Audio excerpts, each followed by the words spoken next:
Hi everyone, in this video we're gonna learn how to become a professional React debugger. So in this video, all particularly gonna be learning is how to debug your React application and more particularly your JavaScript application using the Chrome DevTools. So I'm gonna just go from zero to hero into debugging and using actually the developer DevTools or the Chrome DevTools, what is kind of like shortcuts, and how to use it properly to debug your React applications, your HTML kind of like websites, and how to debug it, of course, with the JavaScript and the V8 engine and all that kind of stuff. So if you're stuck with this and if you work with React and all that sort of stuff, you're gonna find a lot of kind of awesome and professional tips in this video to be able to actually debug your application the right way, and of course, to be able to use the DevTools from scratch. So if you're absolute beginners, if you just like know a thing or two or nothing about the DevTools and how to use it, this video is kind of like for you just to level up your skills from zero to hero, to know about the DevTools in an hour and being able to actually catch all of those in a really, really quick way. And of course, just to professionally use this with debugging on a React application. Of course, we're going to be learning all of that, and also going to have like some extensions you can be using and custom React libraries and setups to be able to properly debug your React application and know the performance pitfalls and everything you need to do to make it better and of course improve it. So without further ado guys, let's go ahead and get started.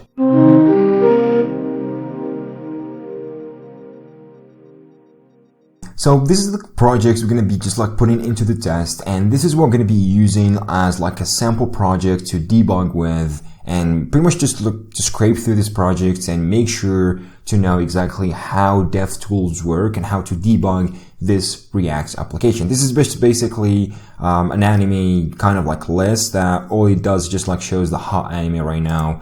And for this basically all there is, actually we created these projects in, I guess, the video before the last one. So yeah, it was like a pro React thing. So you're gonna find the link in the description below. And all that's gonna happen, all we did in that particular video is actually explain how to master React from zero to hero and how to become like an advanced developer in React. So what it takes, what technologies you use, and how to use them all together. For example, with TypeScript, GraphQL, Redux, and React, and all of that kind of stuff in a professional level. So make sure to watch this video if you're really interested in that. Then you can come back here with the same project and you can just go ahead and pick it up and you can continue with the course to know how to debug it as a pro. So this is kind of the approach, and this is why I chose this particular project to go with in particular. So this is, as I said before, it's a pretty simple anime list. All it does, it fetches an API from a GraphQL and it like displays this list of huge animes that are hot right now. They are not like really hot, but you know, you got the point. Like for this particular point in here, what I'm going to be doing, there's kind of like pitfalls in design and CSS and layout, and I also got like the project a little bit kind of set up where it has some wrong kind of requests done to it, like non-existing servers, all to be able to debug it throughout this video. So this is all intentional, and everything you're going to be seeing in here is intentional. So I'm just going to make it intentional for you guys to be able to follow up and exactly see why we need debugging and why DevTools and how to use them together with React projects and all that kind of stuff around the corner. So without further ado, let's go ahead and open up DevTools. This is pretty much the most sophisticated, easiest way. For this, I love to use DevTools mainly in the bottom in here if you watch my lot of videos, but for this particular video I would go with like, you know, left side in here just for you guys to know exactly what I'm doing. So DevTools is basically, for those of you who doesn't know why Chrome DevTools is so powerful and why you need to consider use it, either today or tomorrow, you're probably just going to turn into this because it's a really, really powerful set of tools combined together by huge like Google developers and the whole community to give you such an awesome result. So just Google Developer Tools or DevTools with its what's name. Just basically like a set of tools before put together in this like Google Chrome or Chromium project. And it just like allows you to debug your application, see the code running behind the scenes, see everything of how your web application or your website interacts with the outside world, with the network, and what it kind of like renders behind the scenes from HTML, JavaScript, CSS, and how it interacts with it. You can do debugging, you can do like auditing or performance testing, and you can see how well it does. As clear see, This is pretty much the DevTools if you're not familiar with it, if you're like absolute beginner. So this is basically what you see if you like go ahead and do an inspect, or you just like F12, Control F12, you're gonna find this one. So you might also have it in a light theme, but of course, as developers, I always love the dark theme, and thank God they kind of like provide that theme here. And there you go. So it looks absolutely amazing. So first things first, let's get started with the most basic one. So you as a developer, obviously you're going to just stumble upon a kind of like roadblocks that just going to prevent you from, you know, doing everything fine. So you get like hit this roadblocks, and you have to debug your application to see exactly what is going on behind the scenes in the application, what is preventing something from going the expected way. Or for example, we've got like really weird, confusing error going on, and you don't know what is causing this error. So something like this, something like a DevTools can be really, really helpful to figure out in a couple of minutes, just like to a day, rather than just spending like a lot of days and a lot of times trying to figure out how it's going on just by looking at the code. So that's the main existence and why DevTools pretty much exists. And the first most easiest, and I'm pretty sure a lot of you guys know about this tab, it's actually the Elements tab. And the Elements tab is pretty basic tab. All it does, it has like, you know, a couple of like sides, or a couple of like sub tabs, if you want to call that in here. And the most obvious one, it is like, you know, the left one. And this is where you basically see all your code. And this is just like an HTML code. So if you're familiar with HTML and you know how web pages work and how web pages interact with each other, it's basically just like a full skeleton of XML. And this is what an HTML is. And it just basically renders all of that, and it tells you exactly what elements is being rendered. So in here, we got this one. And like we got a div, and inside of it a bunch of divs, which are like our anime list. Each one represents an anime, and it's being like procedurally generated throughout the network in a for loop. So that's basically what it's doing. So you can tell exactly what's going on there. And luckily for us, with the new version of Chrome, like I think version 90, I brought this new awesome change and new awesome kind of feature, which is Flexbox kind of layouts, elements inspecting, which is clear in here. If you see this little flexed kind of thingy down here, let me just zoom in. I'm pretty sure this is going to be really good. So you see this flex kind of label. It tells you that this container is a flex container or is a flex item. So we whether just like works in a Flexbox, kind of like layout. So it tells you that, and if you just go hover over it, clearly see there's some like layout kind of changes, clearly seeing this in magenta if you can clearly see it. So it happens here, it happens there.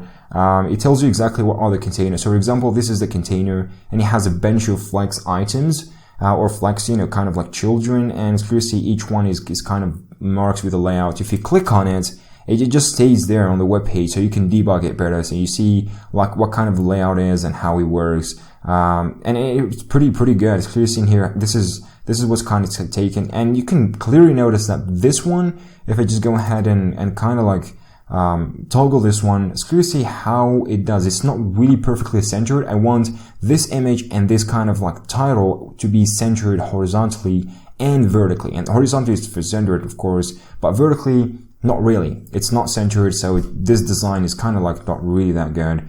Plus the text is not centered, I believe, horizontally, if I see it correct there. I'm not sure for this one, but yeah, it's clear to see some design flaws in here, and it's not working absolutely fine. So what you can do, you can go to the Elements or the Styles tab, which is the most important tab in here. Always, if you're like web developer, you won't need design, and you can use that. Likely for CSS Flexbox, you can go and check out the layout from this kind of tab. It's kind of new, but what's the most sophisticated thing, you can just go ahead and add your custom style into it to make it look better. So for example, this one is kind of a container. If you open onto it, you're going to find the first container, which is basically going to be an image. And the second one is H6, which is obviously going to be like that title. And there is an H5. So for example, this H6, if I just hover over this, I'm going to see some kind of margin. And this is how kind of like inspecting works. So clearly you see some margin on top, which is just a teeny bit, and there is margin on the bottom, which is a lot. And to see that in a better way, you can go to the computed here. You select an element, clearly see whenever you select an element, it changes. And now the currently selected element, this is kind of like the whole box layout and how it looks like on that element. So the kind of like blue one here represents the actual width and height of that particular element, whether it's text or image or something. Then there is padding, then there is border, and there is margin. Of course, for different boxes, if you're familiar with CSS, padding might be like inside of the actual element itself most of the times, but for now it's outside. Then there is border comes and there's margin, of course. And here it's clear to see margin bottom is at 34 pixels and on the top is 8, which is making it look really, really ugly. So if I hover over this, it's clear to see, it makes it pretty simple and easy. Just go ahead and mark that and see it in action and how it goes. So just to fix this, pretty simple, right? I'm going ahead, like select H6. I say, oh, margin. I don't want to set margin. I already set margin top. So I want to like remove margin to 0, then set margin top.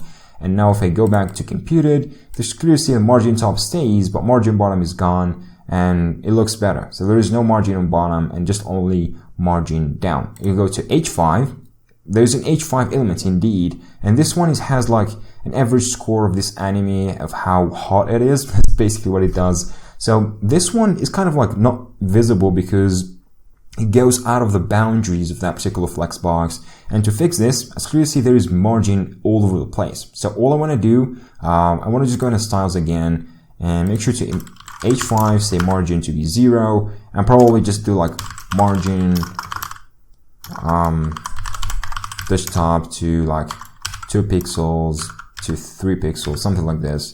And that should kind of like give it a push. So clearly see this one is fixed because we only changed it for that particular element. So whenever you do a change on that, this kind of change just goes into that particular element. This kind of like a basic stuff. But yeah, this all of kind of things, all of the elements in here, whenever you change something on this, if you select an element, if you don't put it inside of a class or an element in here in that particular case, which you can't, because those are all CSS selectors. So if you put it inside of a CSS selector, it might be applied to all the selectors in the web page. But here I'm just saying element.style, which is going to be applied to that particular element. Indeed, if you take a look in here, there's this title attribute being assigned all the styles we have put in here. So this is kind of like an element kind of, specific to that particular element. And this is kind of all that happens. To make this apply, of course, this is not a permanent change, because whenever you like reload that, this is gonna gone. And this is just like temporarily just to test and debug it. And this is why I'm saying just like this is all about debugging. So whenever you finish with that, all you've got to do is you're going to copy this, go here to source code. Whenever you're actually putting that, for example, I'm putting it here. There is this anime item container. There is anime title. And I believe there's H5 kind of here. So I can go ahead and put like style on this and just go ahead and fix that. I believe I can just go and put the style in an objects way. So I can just go and say margin to be 0 and margin top to be like 3 pixels, right? So this is kind of like all we want in that particular case. For H6, I kind of like reload, but I'm not sure. Yeah, I should go ahead and copy this. You can copy the whole thing, but this is the kind of change I did. So make sure to only copy like the change that you need to apply. For example, for anime title, I want to just going to put that change. Indeed, this one should go on top. I don't want to just put margin and all that kind of stuff. And if we just go ahead and refresh this page just to make it take effect, there you go. Indeed, this is already working. So every score is being appearing to all the kind of animes, and it looks pretty good so far with all of that. It just like shows the average score, and now it's way much better than it was before. Pretty cool. So how easy is that using these kind of like elements tab and inspecting all that and applying all the kind of stuff? And you can even apply like some custom force element state. So for example, you can force, if you select for a particular element using this useful kind of element selector, you go to the web page, you click on that, it selects you this image, and you say, oh, I want this image to be on focus mode. And this is going to force it for you, or you want it to be a target, or you want it to be hover, which is pretty useful sometimes when you try to apply a CSS and you want to test it over and over and how it behaves. So all of that kind of stuff is kind of really important for you. And probably a lot of you guys already know about that, but this is kind of like an oriented what you can do with it. And this applies to whether React like kind of a project or not. All of this kind of stuff applies to you. So this is more like a kind of elements kind of friendly thing, or beginner friendly stuff that you should know, and every single developer should know, web developer more particularly should be familiar with. So this is more about like how elements tab kind of behave, and there's more on the elements tab, but this is basically all you need to know about that.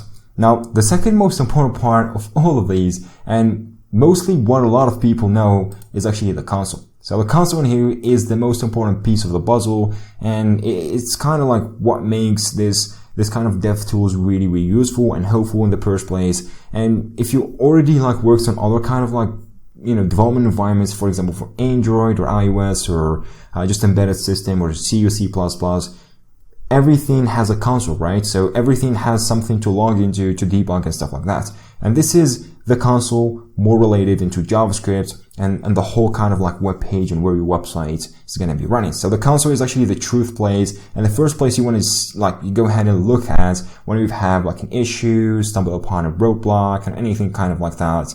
And always make sure to go this way. And right now, like my console in here has plenty of stuff going on. And it's just like, intentionally I did those because I wanted to trigger some errors. I wanted to like go ahead and console stuff to see how beneficial it is. Now for the console kind of layout, it's pretty basic to get started with. Here you can go ahead and see like just a filter, kind of quick filter. So for example, you want to see only warnings or warning info, which is pretty useful if you kind of like have a pretty kind of messed up console with all this kind of mixed content. So this might be able to clear it out, and you can go ahead and just like debug it with ease without a headache. So this one is pretty good. You can clear the console using this one. It clears it right away. Here it tells you like what kind of console you want, like what particular context you want to go through, but mostly you want the top, you want the current web page, which is localhost 3000. There is this one, like an expression, and you can write an expression in here. It's going to be evaluated for you. So you can write like a regex or regular expression. And whenever you write this one, whenever it finds the match on the console, it's going to be like, highlighting it for you. So you can easily debug something. It's more like a search, but it's more sophisticated. There's a filter in here, which is just a search bar, kind of like if you search up or you search something. I want to go to all messages. I want to say like, hello, or so I can go find data only, and it's just going to give you data only. Then you can see what is being logged out into data only and all that sort of stuff. So this kind of useful as well. There is default levels in here, which I already am like using, but if I just go ahead and get rid of this default level, I always like this default. So there's verbose, it's kind of like always disabled. So if you want verbose, there's some verbosity kind of messages appears in here and there sometimes, and it's really useful. So I really recommend going with this, or you can go with defaults. Or sometimes you only want to see errors. So you want to just like toggle everything but errors. So you want to just like select errors and all of those go error. But what do we recommend? Just going to use this kind of like sidebar. It makes it much easier to toggle between both here and there. Now for issues in here, sometimes there's some detected issues, and kind of like this DevTools kind of give you this insights and what kind of tips you want to just take over here to be able to fix these issues. This kind of like pro tips to do, and nothing more, nothing less. And yeah, that's basically what the interface. Last but not least, some kind of like settings in here, whether you log XML HTTP requests every single time. And this kind of feature is kind of really, really important.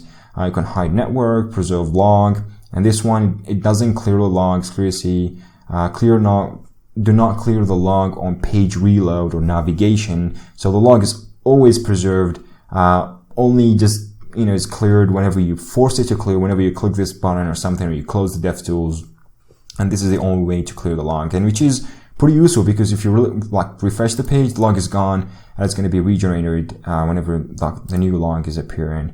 And pretty cool. So this is all the logging here happens in the console, and mainly this is the console, like what is useful on. The other one, like what the console is really, really good at, is actually executing JavaScript on the V8 engine. So if you're not familiar with V8 engine, it's basically what JavaScript runs on, is actually the engine that runs on, and that allows JavaScript to run and execute. And Chrome, it uses that engine. It's like the V8 engine that runs right here. So whenever you put the code in here, it's going to be running on like an ES kind of, pretty sure 5 or something, right here running on your browser. So you can evaluate any like inline expressions in JavaScript or even multi-line expressions. So you can put functions, all sort of stuff. So you can do console log. I don't know why I'm doing console log, even the console, but you say hello, this still uses the console. For example, we say const a equals 1. And if you say a, what is a? A is 1. You can do all the sorts of like stuff you can do in JavaScript, and this could be really useful for you if you want to test something real quick. For example, you just stumble upon something like you want to know how to convert a date object into an ISO format, and you don't know the exact kind of like method to do it, and you want to just go ahead and Google that out, and you want to just like test it in like, you know, ready-made JavaScript environment before copying it into your production ready code. To do that, it's pretty simple. Just go and do new date, and you pass in whatever object. For example, you do like, oh, you're gonna look into this, and it gives you this really awesome list with into license and everything. So you want it to an ISO string. Sweet. You click enter and it gives you the ISO string. Now you know the exact format you need to run and what it returns and all that sort of stuff.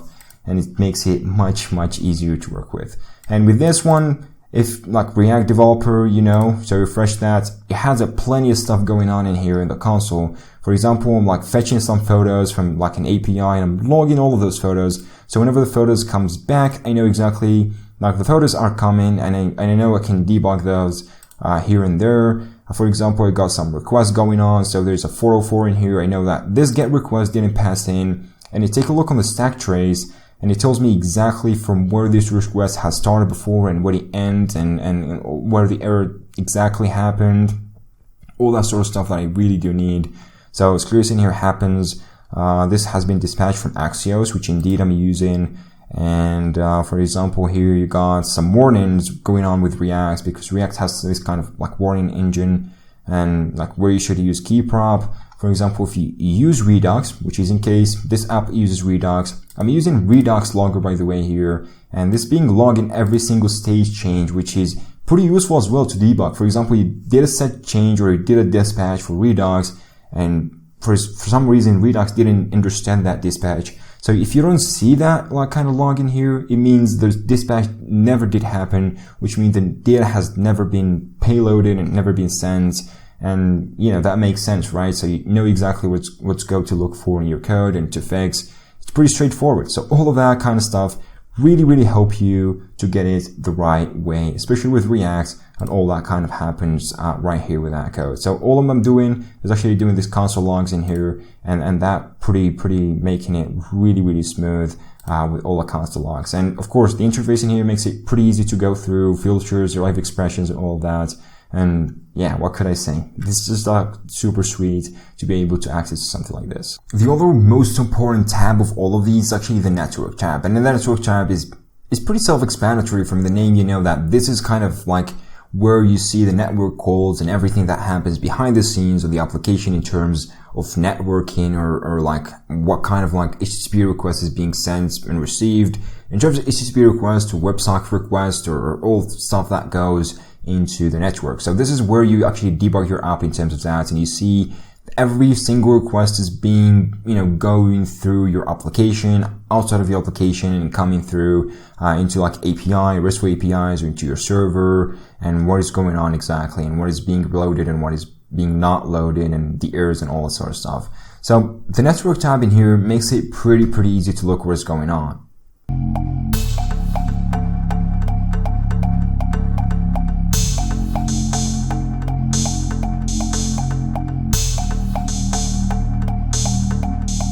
So the interface is pretty straightforward. You see, for example, your filter to just go in and look for something. If you want to look for only GraphQL, you get that list. You can hide data URLs, but really not that useful. And here you select exactly what type of like network call you want to see. For example, or XHR, which is just like a normal HTTP request that's going to require some JSON data. So this is what it is here. If you want only JavaScript bundles being loaded, or CSS files, or images, here I got plenty of this anime images, or media in here, including like videos, document fonts, WebSocket connection, which is having some in here with WebSockets, just like a development server.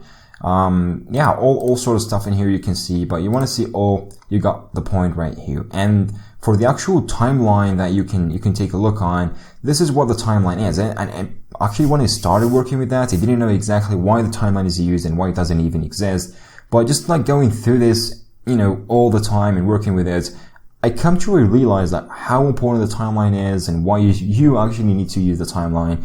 Actually, the timeline tells you how performance and like the kind of the sequential order the network tabs have been fired on. So for example, you start actually your application. The first step you do, you go fetch some enemy list, then you go fetch the images, for example, then you go fetch, I don't know, the titles or something like that, and you can do another call. So this is the sequential order. It tells it like which one started first and which one ended last, and the sequential order and how many kind of like seconds or milliseconds, generally milliseconds, took to do this kind of like network call. So for example, if you refresh that, so you see there's this kind of like, lines going through in here, telling us exactly what's going on. And it's jumped all of this to like 1,000 millisecond to 10,000 millisecond, 12,000, 14,000, all of these just because of like, we got plenty of images being loaded in here. We got more than 50 and all of these images are pretty huge. So that's why it's taking all of that in here, like 20,000 milliseconds, which is like, a lot, like, this 5 second, 10 second going up and down. And you can select just a portion. As you see, this selects a portion. It tells you, like, on this portion, what kind of requests have been started going through. And if you take a look on the waterfall, for example, here for like loading, let's say go loading this GraphQL anti-list. So if you preview that, I'm pretty sure, preview that. This is where we get the anime kind of list. So if you go back, for example, for this one, you take a look on the, the actual waterfall there. And what you get is actually tells you exactly how the request is started. So you queued at 454 milliseconds, then it stalled for this kind of like 0.64 millisecond. Then when the request is started and sent is 0.16 milliseconds. This is the duration it took to actually send the request. Then worked into time to first byte, which is just like the first byte being received from the server, like the first byte of response from the server. This is where it happens. It tells you exactly the time. And you can easily understand how this request is being done. And if you got like, for example, a performance issue or something, you can go ahead and come back in here, take a look like request one by one, and you know exactly which request is taking more time than it should. You see, oh, the TTFP or the time to first byte from the server is taking longer than expected, so that should be a problem for the server, right? And this is what happened actually sometime with a production application was running on with some like an enterprise I was working on. And yeah, just being able to figure it out just from this network tab, and it knew it exactly that the server had to fix such an issue, and it did go and fix it in a server, and it works absolutely perfect. Just all with the help of this network tab, and it made it super, super easy. And of course, you can take a look on all the sort of stuff in here, for example, like what headers, general request, response headers being sent and received, like here, the actual response header I received from this kind of request, and here what the request headers are being sent, and this mainly because the GraphQL, so there's some custom headers. And here you see like the general stuff, like the IP address of that particular remote server, and what is this server is actually like requesting. For example, right now we're requesting a PNG image. So the accept range should be a byte, and the response should be like a kind of a type of byte. The preview is going to preview the image. The response in here is going to be like a binary response. That's why you can't see it, but it's basically just an image. And of course, you can see the timing, the waterfall, and the initiator in here. There is an initiator because the image didn't just like finish up, I guess. But yeah, if you select something else, you can take a look on the initiator and clearly see like from where the request started, the stack trace. And for cookies, if this one has a cookies being returned, it's set on your, on your local machine in here. It tells you that too, response cookies, and it tells you like takes, expires for 12 hours and is being from GraphQL AnyList.com or .co. It tells you all the details you know, and you can debug all that sort of stuff. The network tab is kind of like very, very powerful in that terms, and you can see exactly everything going on behind the scenes on your application in terms of like networking. So yeah, if you don't use something like this, I would really recommend, because you got all that sort of stuff in here. Plus you can throw this and you can test it on different network connections, and you can test your application in this kind of like throttling way where you throttle the network, for example, slow 3G, and see how your application behaves in that. If it kind of like times out, if it does it display errors, or does it just like fall back to something or something like that, all that kind of test that should go through, and stress testing and all of that. So looks amazing to work with something like this, especially the network tab.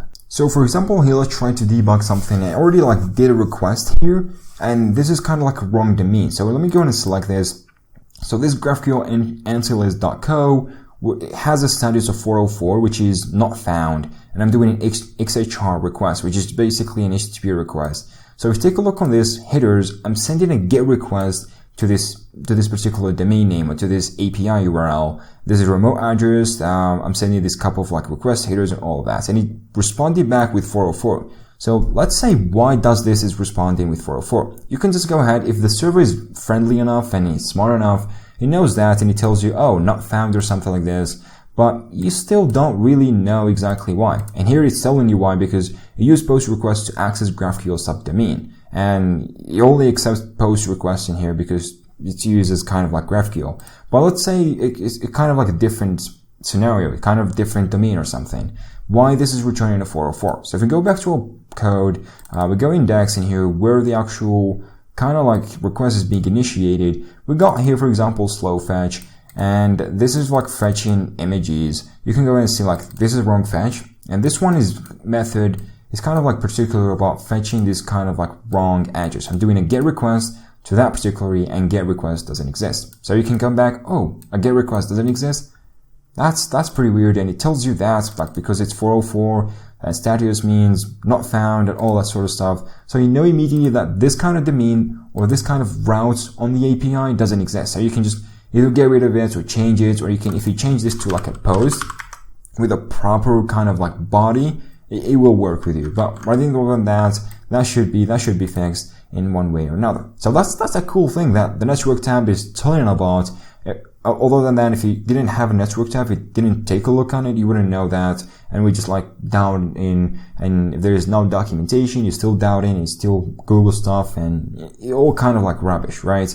So this one is really, really important. Another case, if you take a look on the photos, take a look on the timing, the photos, the content download is taking forever. So the full kind of time took to download or get the full list of photos, which is like kind of like 5,000 photo, is kind of like tremendous, right? If you take a look on it, we got almost 500 milliseconds, which is kind of like, 0.5 second, like a half second to load that. It might be more in some cases if the photos are so large, or if we got more data, like 1,000 or pretty much 10,000 or million or something like that. So why all of that is happening? If you take a look on it, you can easily know. DNS lookup took 75. This is not our problem. SSL, not our problem. So what we can fix pretty much is the content download and the server, and pretty much sometime the queuing. That could be like saved by us in the front end code in our server code. And mainly we can change the server because this one is not controlled by us. But security taking forever to download this, and the TTFP is taking like 82 milliseconds, which is kind of decent, but downloading the content is not decent at all.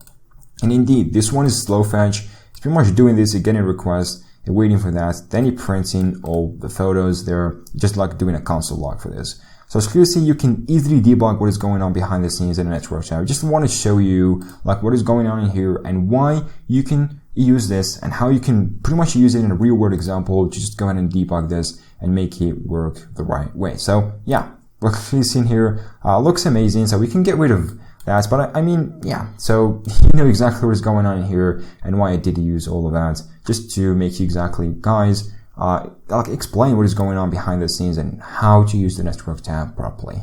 The other awesome tab is the sources tab. And from its name, you know that this is more related to your projects, and you see actually files in development and all of that kind of stuff. So here you can see the source code of your whole front-end application, how it's running.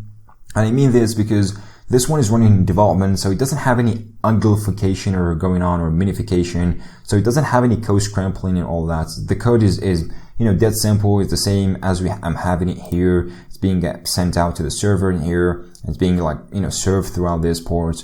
So yeah, you can go ahead and just like static to that. So for example, this Lighthouse, so the context, which is the current context of running on localhost. So you can go, for example, Slampinous, and this is going to give you the full path to your kind of folder where the project it is, source, so tutorials, and you can go, for example, React, project, then SRC, and this is pretty much where it is. So for example, you can go ahead and check out, index.tsx, for example. So let me just go and close all of this. And yeah, so yeah, this is pretty much the file we got here.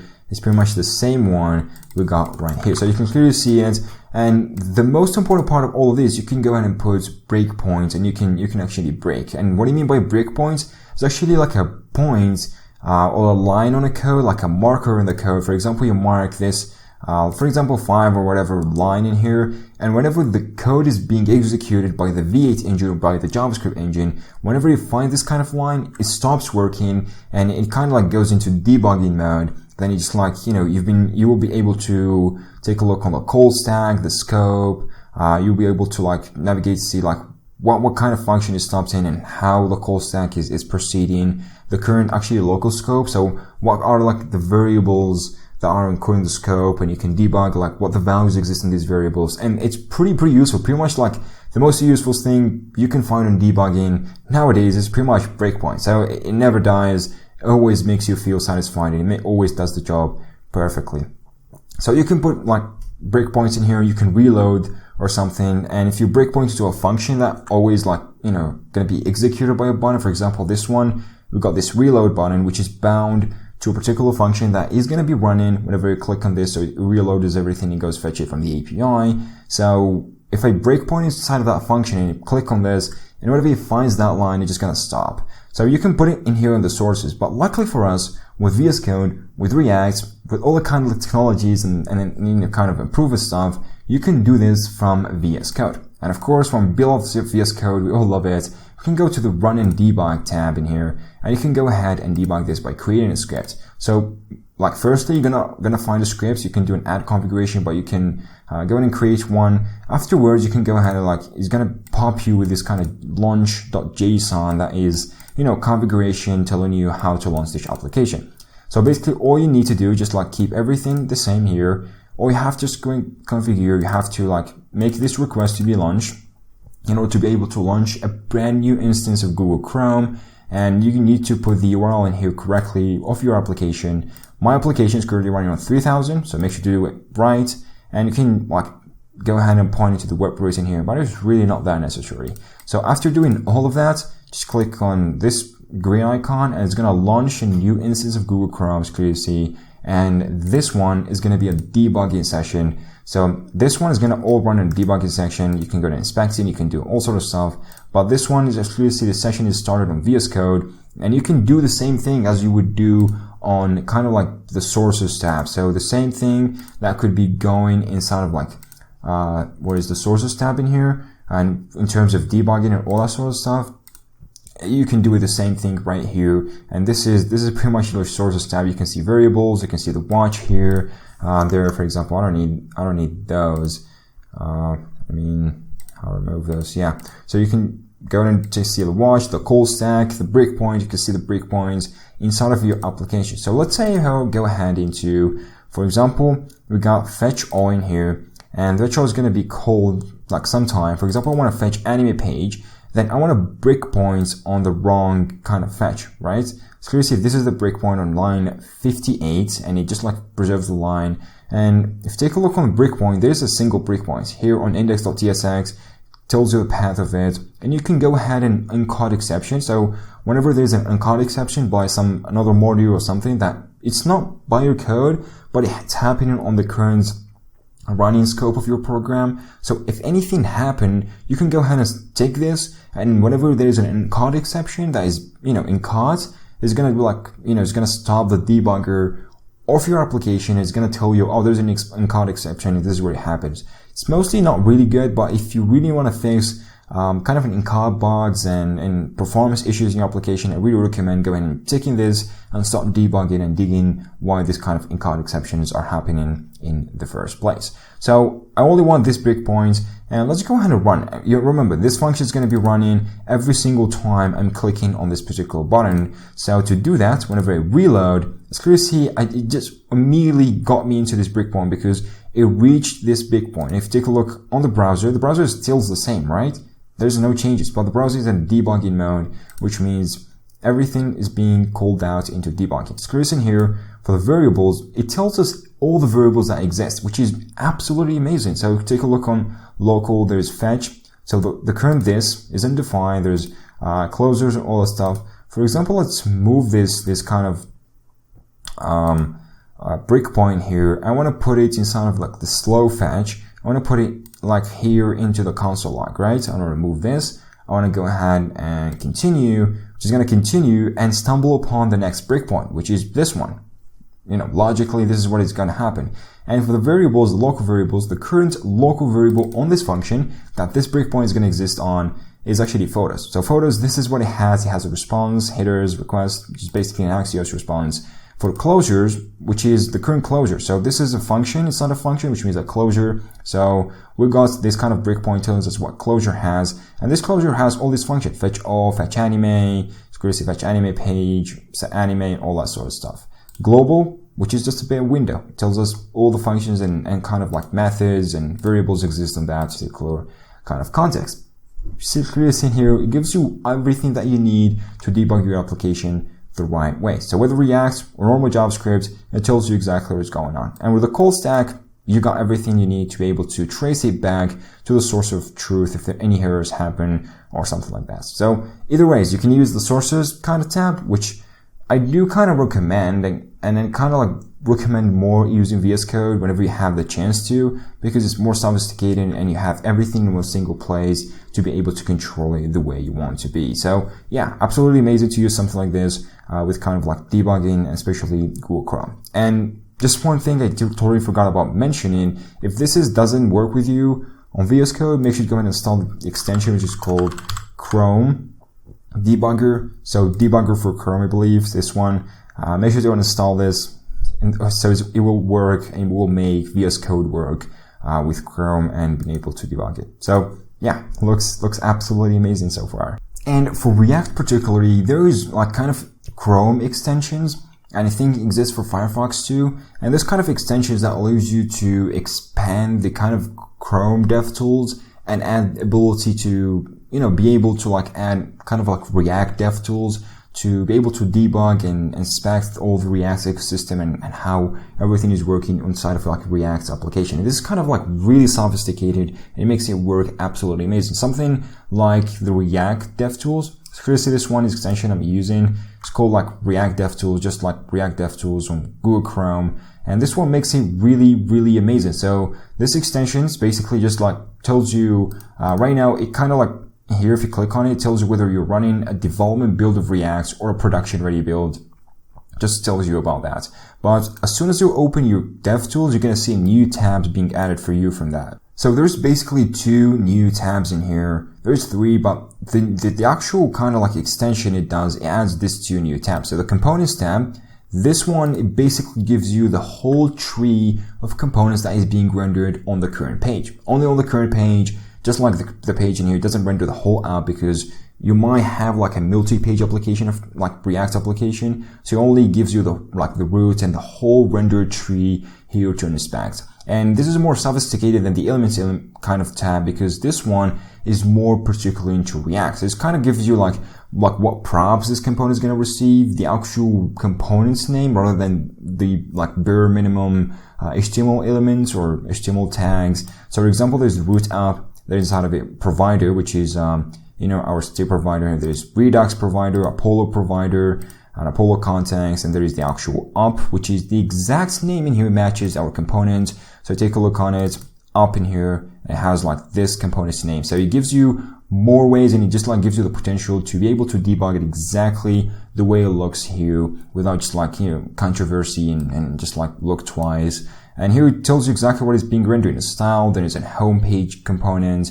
And for the up in here, it tells you exactly what props it receives. For now, there's none because we have nothing. And this one is rendered by the root application. And it gives you like the React DOM version and like the line this is being actually created and rendered on, and create legacy root, like which function stack is being called by this. If you take a look on the homepage as well, you've got a couple of stuff. So what hooks is being used. And this one is more like functional component hooks. So it tells you being used an up dispatch hook, and there is a dispatch, and it acts as the store of Redux, so you know what's going on. and it gives you much of details, all that.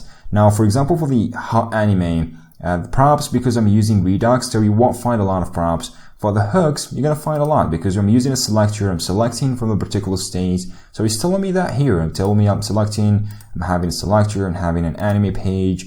And the anime page selector states on the Redux store has all of this data, and it has the full media list. It has a full array. So I can know, oh, the state and the Redux store is being populated with data. So if I have an issue of data not being displayed or rendered correctly, I might not be considering that the issue would be on the Redux store, but rather something else, not rendering properly or a null version or anything kind of like that.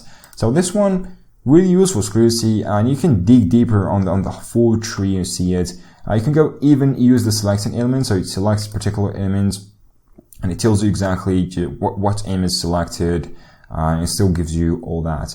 And also, there's the profiler, and the profiler in here is more like kind of an advanced usage. You still can use that, but it's really more like, you know, how to kind of like test the performance of React, of your particular React application working together. So you can start profiler in here, you can start doing a couple of stuff in your application, and you see how performant that is, and, you know, you see the ranks compared to other applications, all that sort of stuff. So yeah, this is more like auditing and the DevTools. So this kind of extension brings all of that. And most of the times for me, when I'm working with React application, I go with this kind of like components tab, because it really makes a lot of sense to use it other than just using the elements tab, because it's much easier to go ahead and debug using the real name. You're actually having your components on your code rather than just, you know, going the bare minimum kind of like devs and all that. It doesn't really make that lot of sense. But yeah, makes a lot of cool way to debug this. The second extension, which you have already probably noticed, which is React's Redux. So the Redux DevTools, it's more like, you know, an extension that gives you a particular special DevTools to debug Redux. So you can open up Chrome DevTools as well. You go access Redux tab, and you're gonna find all this kind of like huge and tremendous kind of interface to work with. So this one is basically going to give you the full stores. It's going to tell you like what kind of reducers and actions you have. For example, for the actions, I'm having homepage set anime page, which is two actions I'm here. And this kind of like gives you the inspector, like when those actions have been called. So for example, after like 0.002, then this one happened 01.14 seconds. So it tells you exactly when did that happen. And here, for example, on the tree, like the current store tree, tells you that this anime page already did have null, but right now it does have this media types thingy. Take a look on a raw way, it tells you the full data. So it tells you exactly how to do that. If you want to just go ahead and see the state, just the state, or you don't care about actually the difference, so you can take a look on the media immediately and see what is going on. About tracing as well, you can run a couple of tests in here. You can just like use actually just in here with testing, and you can test the Redux store immediately here on the console without going into the code.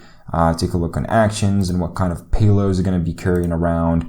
Even take a look on charts and, you know, how to exactly know what kind of like child is being called by what and what is the type name and all that. And especially if you have GraphQL in particular, in this case, we have GraphQL. It's clear to see GraphQL sometimes has a lot of stuff going on behind the scenes.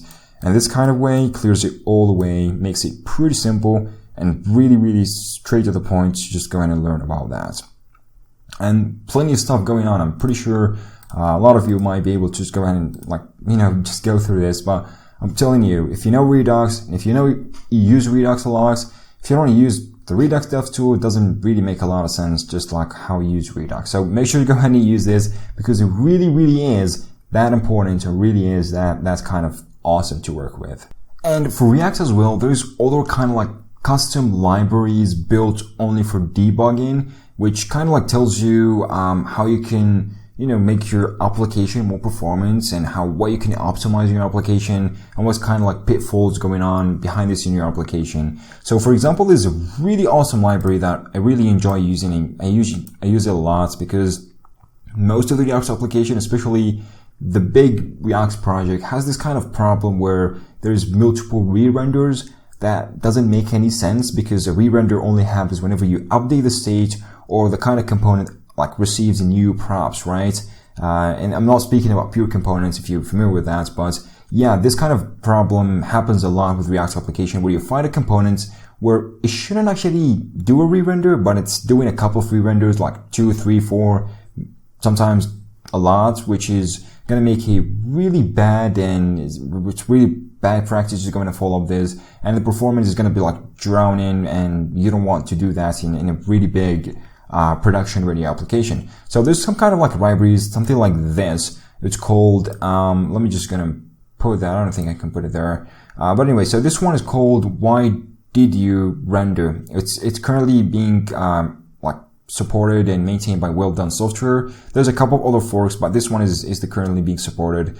And this one, it tells you exactly why that component did render, and whenever a component did re-render, which is this one is gonna like console log it, and it tells you why it did re-render and should it re-render or not. If it's a normal re-render, if the state did update and everything, that's good, right? But if it's not intentional re-render, it's gonna just like console log it and tell you, oh, there's a re-render here. Make sure to go in and look into this, why this is happening, and try to fix it. So this library is really useful. So from the start, you can clearly notice that. But the main actually way to use this is just like, hook it up into your application. It's going to immediately start texting, or pretty much like detecting if there's any re-renders on your application. It's going to console log it into the pretty much the DevTools console. So to install this, you can go and use Yarn, add all of that sort of stuff, which I already added, by the way, but let me just go ahead and show you exactly how to do it. So you just go ahead and paste that. You add why did you re-render here.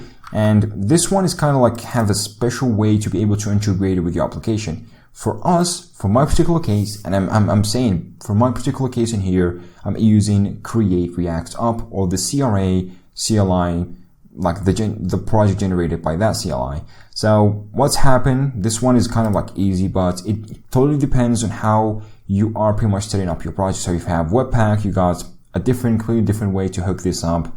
But for me, CRA, so this kind of like, there is this kind of guide, which I already got here somewhere. So the guide in here has some kind of configuration. So as part of these comments in here, what it tells, you have to install Craco, and Craco is more like a configuration override for CRA.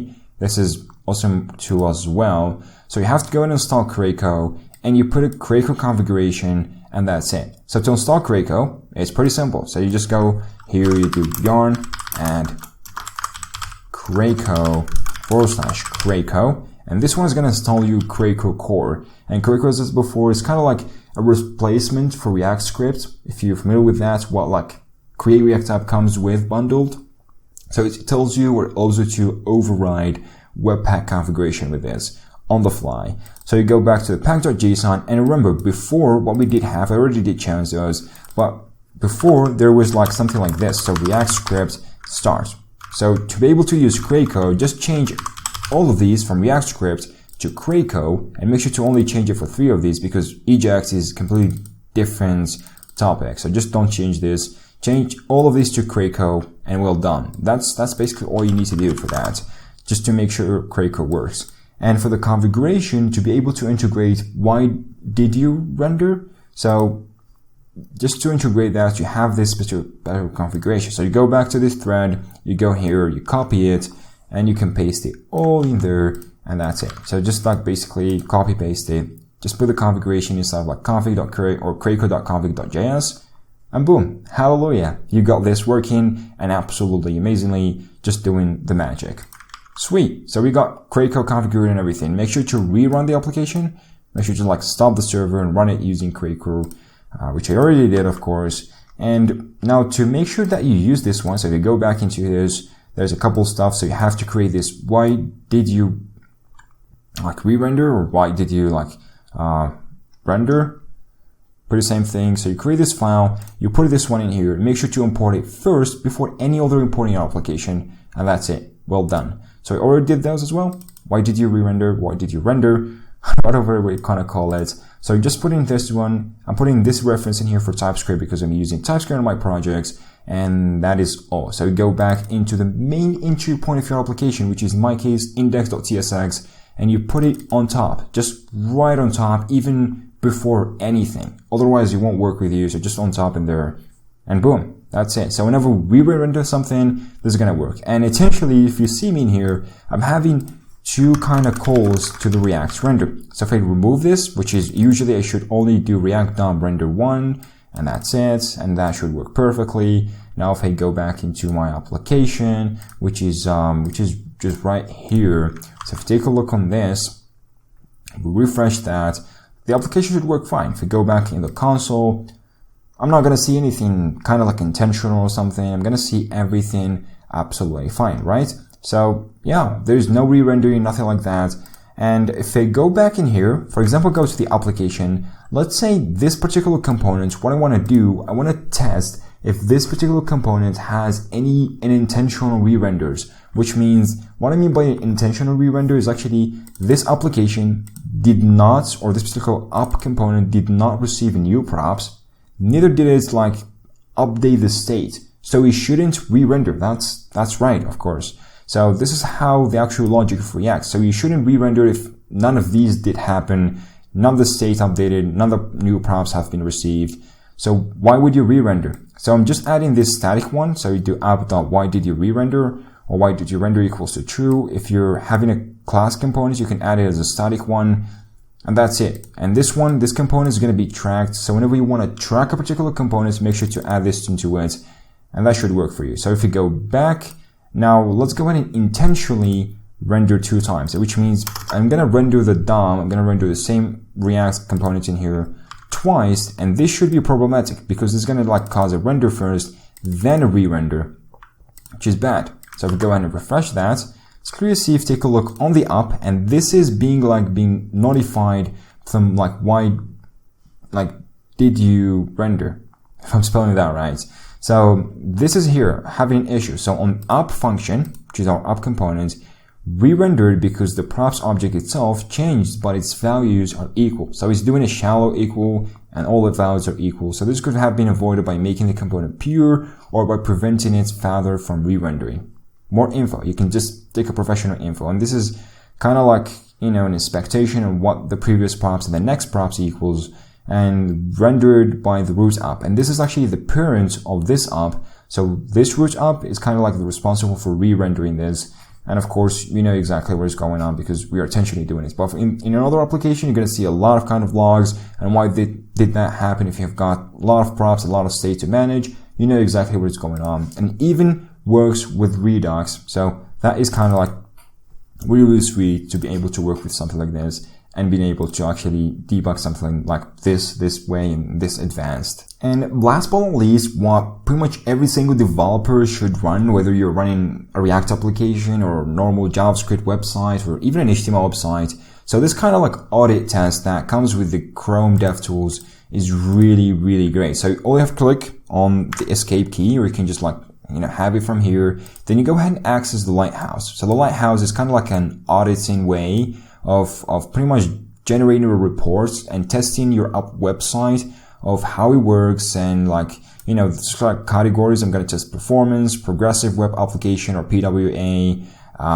best practices, there is accessibility, and there is SEO. So I'm going to test my application in all these kind of fields and tell how well it does in this kind of particular fields, and tell it like, you know, what I need to improve. And it's pretty much going to give you a lot of advices and kind of like a lot of professional links just going to follow to fix, you know, programmatic issues or meta links or, you know, broken links or, you know, performance issues and all of that. So make sure to select desktop. If you want mobile, you can select it, and you can go ahead and generate a report. And likely for us, because my website is just a single page and it's pretty straightforward, so we're going to just like have this Lighthouse gather information real quickly. But if you have really big application, this is going to take a couple of time and indeed a couple of minutes to go ahead and gather the whole application. So almost done in here to re-render the application. It's generating the kind of reports, and there you go. So we already got the report in here. So for example, we got performance 70%, best practice you got 93, and all of those are like from 0 to 100. So SEO is 91, which is we're good. And here matrix, it gives you exactly what's going on. For example, speed index and largest contextual pane. So this is actually when the first byte or when the first color is being painted on the browser. There is like time to interact, which is good. Total blocking time, 90 millisecond. So that's good as well. And if you go back a little bit, see there's like an opportunity here, what you need to improve. And, diagnostics in here tells you exactly what is going on and what you need to avoid. For example, avoid numbers, network payloads. For example, on this one, we got huge network payloads, all because the images you're loading and because the images are super huge. And also we got the JavaScript in here. It's not minified because you were running a development kind of version. But if you run this in production, this wouldn't be a problem because most of the times it's going to be minified and it's going to be way much less than that. So we also got image elements do not have an explicit width and height. So you have to set that, and you can go through all of these, and it's kind of really, really important. For example, accessibility in here tells you what you need to know and what you need to like improve in your application in order to be able to make it more accessible to people in terms of SEO and search engine optimization and people or user experience friendly and all that sort of stuff. So it gives you a lot of stuff, and even gives you like the runtime settings that is currently being running on and what could a web server be able to like detect. So, Hero Lighthouse, and you can go ahead and generate this, I believe, to a PDF or something. You can save an HTML or JSON. So, this is pretty well made up. So I actually, as a developer, in my own advice, so whenever I work on like a production application, most of the time if I code a feature or add some kind of huge something into the application, what I do, just straight through, go to the Lighthouse, run the Lighthouse, and see what kind of changes I did. And if any kind of bad practices, are introduced in the application, I go straight through and try to fix them, then commit my change. So yeah, that would make it absolutely more kind of like self-explanatory to make it work that way. So hope you guys enjoyed this one. This kind of like, I'm pretty sure there should be a full kind of master thing of debugging with Chrome DevTools and React and, custom extensions and custom libraries to make it work the right way and how to debug your React application like a professional. So hope you guys enjoyed this one. Hope you guys really, really like this kind of like content. And now hope you guys be like a real pro debuggers and be able to debug your application without any kind of hassles. So anyway, thank you guys for watching this before. Hope you guys enjoyed it and catch you all hopefully in the next ones.